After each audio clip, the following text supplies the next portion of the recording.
Olá, estudantes da primeira série. Sejam todos bem-vindos, sejam todas bem-vindas. Eu, professor Paulo Brito, Luiz, nosso intérprete. Tudo bem, Luiz? Vamos conversar com vocês sobre fontes históricas, né? O que são as fontes históricas? Quais tipos de fonte histórica nós podemos classificá-las? E a interpretação dessas fontes históricas para a escrita da história. Então eu convido você a vir participar desse nosso bate-papo, dessa nossa conversa sobre fontes históricas. Mas vamos juntos dar uma olhada em quais são os objetivos da nossa aula. Olha só, apresentar as fontes históricas materiais e imateriais. Compreender como as fontes históricas são importantes para conhecermos os fatos e os processos históricos. A fonte histórica está ali, né? E daí o historiador precisa extrair dessas fontes históricas aquilo que ela tem a nos dizer, a contribuição das fontes históricas para a escrita da história. Então é o convite que nós fazemos a você para que a gente converse sobre esse assunto, né? Olha só, você sabe o que significa, né, o termo investigação histórica? A palavra investigar, não lembra aí o trabalho dos investigadores de polícia, né, que precisa ali investigar, procurar pistas, elementos. Então nós temos aí a investigação histórica. Você sabe se teria alguma relação, né, entre a investigação da polícia e a investigação histórica, né, fazendo aí essa analogia com esses dois termos. E apresento aqui para vocês, né, a estátua do Sherlock Holmes, né, um personagem fictício, né, que era um investigador, o Sherlock Holmes, para elucidar os crimes aí, né? Então, nessa comparação entre o investigador e o investigador histórico, que traz, né, as possibilidades da história a partir das fontes históricas, materiais e imateriais, como nós vimos nos objetivos da nossa aula, né? Olha só, investigação histórica, moçada, ela é, portanto, a pesquisa que o historiador faz sobre o passado e a escrita da história. Então ele vai investigar esses eventos através das fontes históricas para fazer a escrita da história, interpretar esses fatos, né? Comprovar ou não aquilo que a história traz para a gente, né? Pode-se dizer que o trabalho do historiador ele é, portanto, semelhante ao trabalho de um investigador, porque ele vai a campo, ele vai investigar, ele vai atrás de pistas para a escrita da história. Ele precisa se atentar a estas pistas, né, deixadas pelos humanos. E lembrem-se, né, que toda ação humana que deixa vestígio, ela é digna de análise. As fontes escritas oficiais, elas se constituem de fontes históricas, mas nós não podemos nos atentar somente às fontes oficiais escritas, né? As fontes históricas são as mais variadas possíveis para nos trazer informações sobre esse passado que a gente quer investigar, que a gente quer reconstruir. Se você pensar, por exemplo, na história da sua família, você quer construir uma árvore genealógica, pensar na sua ancestralidade. Nós vamos ter, por exemplo, os documentos oficiais, certidão de nascimento, certidão de batismo, casamento, certidão de óbito dos seus bisavós, tataravós. Mas nós também vamos ter outras fontes históricas, fotografias, relatos, história oral dos teus avós, dos seus bisavós, caso eles estejam vivos, filmes, né, filmagens de festas de família, e a gente constrói a nossa história a partir dessas fontes históricas, a partir dessa investigação, né? Se você tem aí uma ancestralidade, de onde vieram, né, de qual país que os seus antepassados vieram, você pode reconstruir a sua história fazendo essa investigação. E ele vai analisar, portanto, o historiador, fotografias, objetos, documentos, e vai entrevistar pessoas também, né? Como procurando aí vestígios para preencher essas lacunas da história. Olha a importância, né, de um dos métodos de pesquisa histórica, né? Aqui, ó, vamos fazer uma reflexão então, né? Consideramos o historiador como um investigador. Você já se perguntou de que forma essa investigação histórica acontece?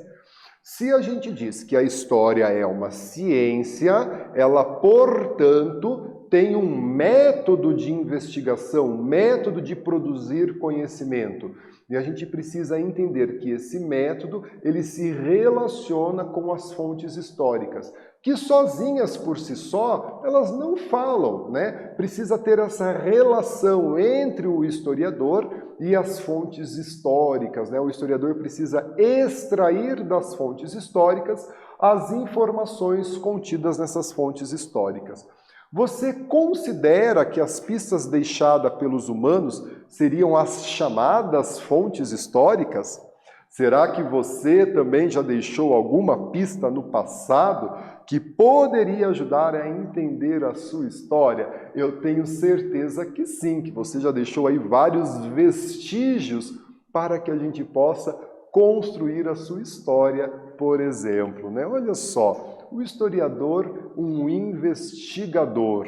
Então, olha ali, o historiador ele é um investigador nato dessas fontes históricas, né? Um livro de receitas da sua avó, da sua bisavó, com 50, 60 anos, é uma fonte histórica.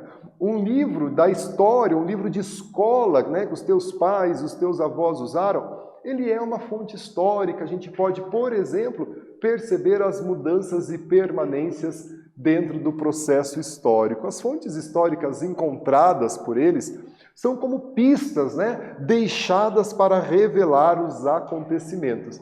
E através da investigação das fontes se reconstrói, se reconta, significa e ressignifica a história das vitórias dos reis, das injustiças com os grupos minoritários, das guerras perdidas, né, e de tantos outros acontecimentos a partir aí das fontes históricas, dos vestígios deixados pela humanidade, né? Olha aqui, por exemplo, pessoal, olha só, no século XIX, 1822, ano da independência do Brasil, né? Um historiador francês, ele realizou a tradução da Pedra da Roseta, esse artefato histórico que tinha aí escritos em hieróglifos, e ele vai conseguir traduzir o que estava escrito na Pedra da Roseta. E esse foi um ponto de partida que viéssemos a conhecer a rica história do Egito Antigo. Porque nós tínhamos uma fonte histórica, nós tínhamos a Pedra da Roseta. Nós sabíamos que ela era um artefato egípcio, né? Aqui a Pedra da Roseta contendo os hieróglifos. Cerca aí de 200 anos antes de Cristo. Mas o que estava escrito nessa pedra? Nós não sabíamos. Então esse historiador francês consegue fazer a tradução desses hieróglifos que estavam contidos na Pedra da Roseta.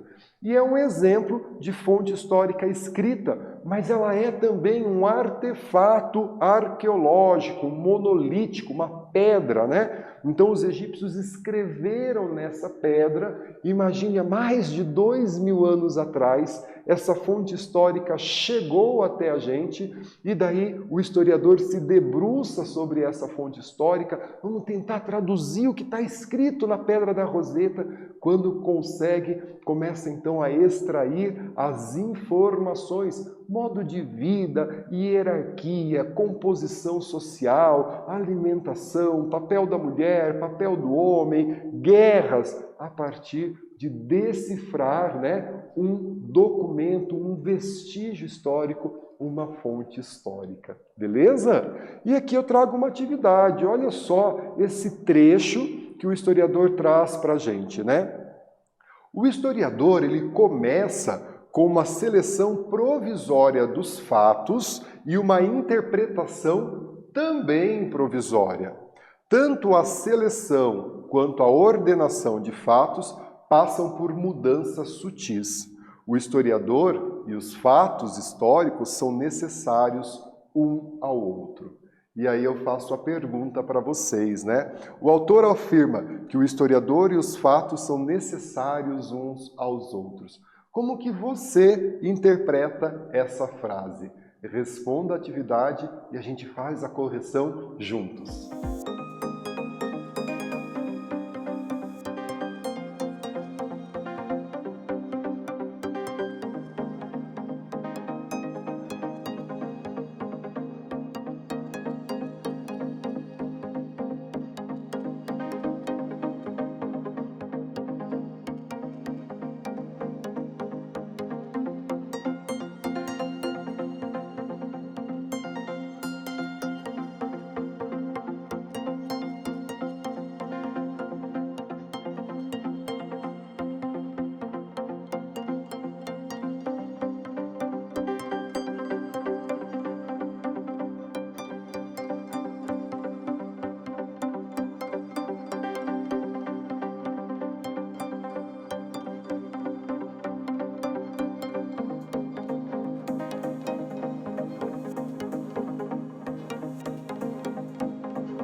Pessoal, vamos corrigir a nossa atividade?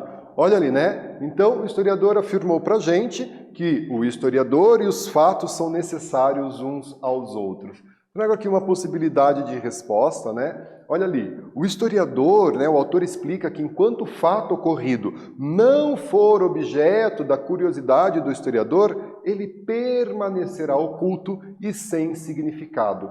Assim, é o historiador que dá vida e sentido aos fatos, ao mesmo tempo que, sem eles, o historiador não é capaz de produzir conhecimento científico. Então vejam a relação recíproca entre o historiador e os fatos históricos, né? O historiador precisa dos fatos históricos, os fatos históricos precisam do historiador. É uma relação de reciprocidade entre os dois, né? E olha só, fontes materiais e imateriais. Muito simples da gente perceber, né? Fonte material, as fontes físicas, né? Aquilo que pode, né, ser tateado. As fontes imateriais não são fontes físicas, né? Por exemplo, um áudio, uma entrevista, né? Isso também se constitui de fonte histórica.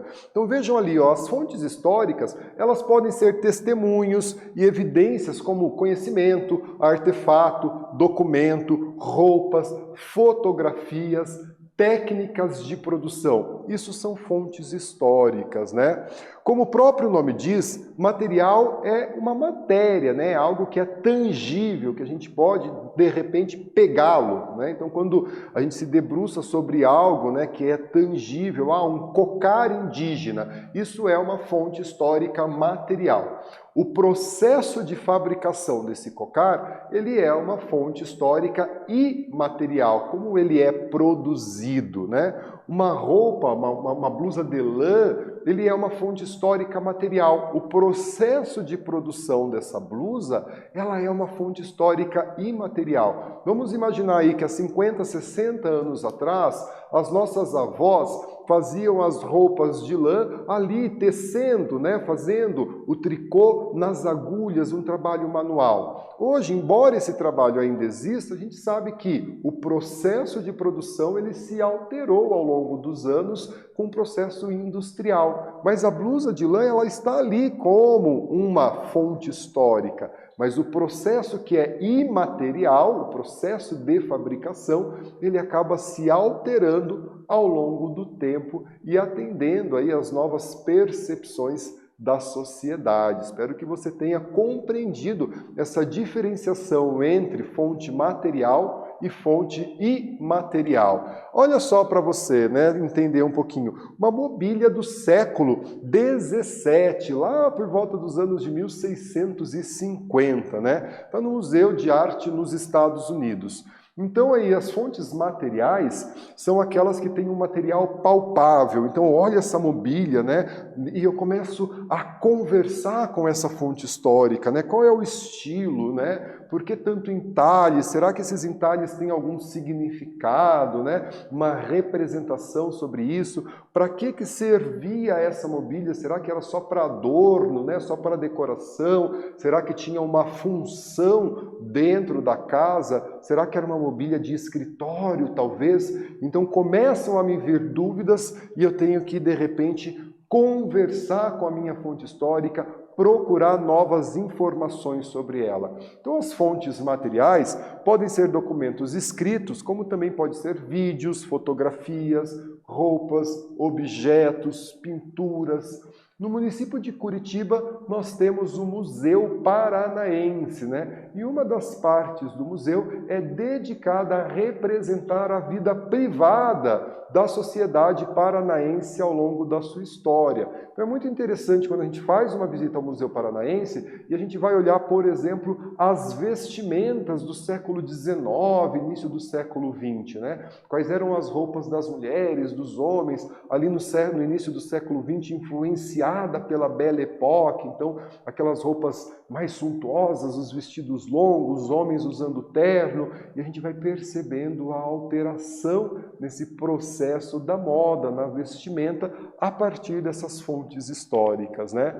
Olha aqui um outro exemplo de uma fonte histórica material, um arado de rodas puxados por cavalo, né? Lá do século XIX, utilizado aí para arar a terra, né? Esse processo quase que manual de preparar a terra para o plantio, né? E ela vai, né, essa fonte histórica, por exemplo, ela vai me trazer informações sobre como o homem produz, como que ele trabalha, né? Como era essa forma de produção do homem a partir dessa fonte material que muito dificilmente a gente encontra em utilização nos dias de hoje devido à mecanização do processo de produção agrícola no Paraná e no Brasil como um todo, né? E olha só as fontes imateriais. As fontes imateriais, moçada, são aquelas que muitas vezes nós não podemos pegá-las, né? Mas sentimos. Então essas fontes imateriais podem ser relatos orais.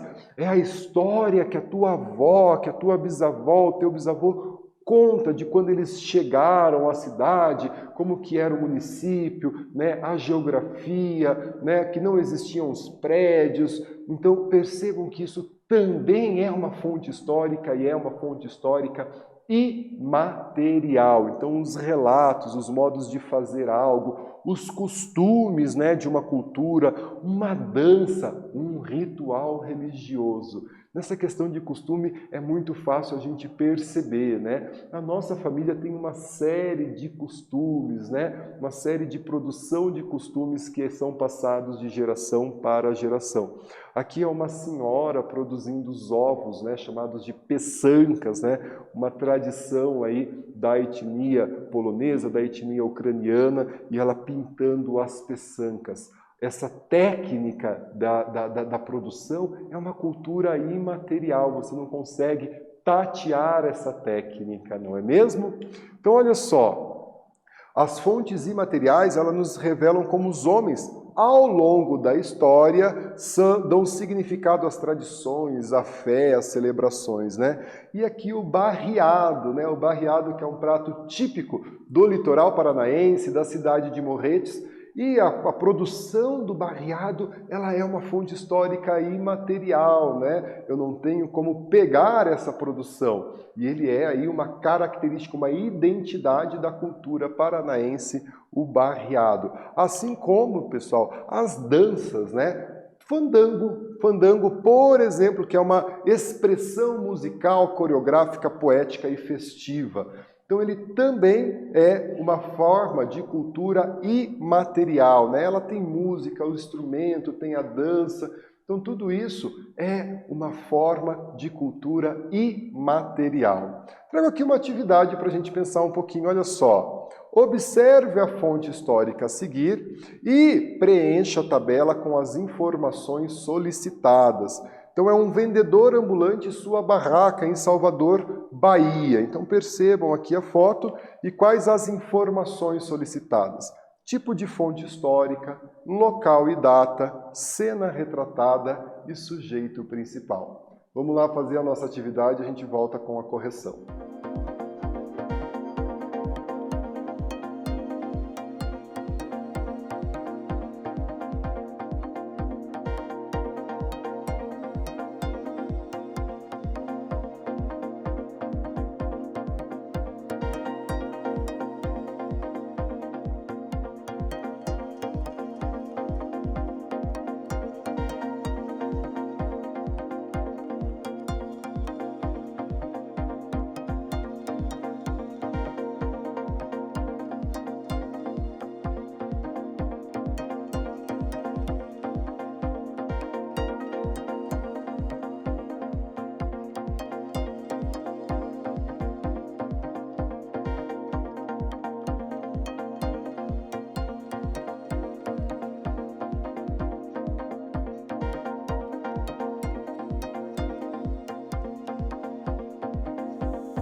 Pessoal, vamos corrigir a nossa atividade. Então, a partir da fonte histórica, o que ele pede para a gente? Tipo de fonte, local e data, cena retratada e sujeito principal, né? Trago aqui, ó, é uma fonte histórica material de Salvador, Bahia, do ano de 2013. É retratada a barraca de um vendedor ambulante com diversos produtos, como berimbau, frutas e doces. E o personagem principal, um homem negro que ganha vida como vendedor ambulante, né?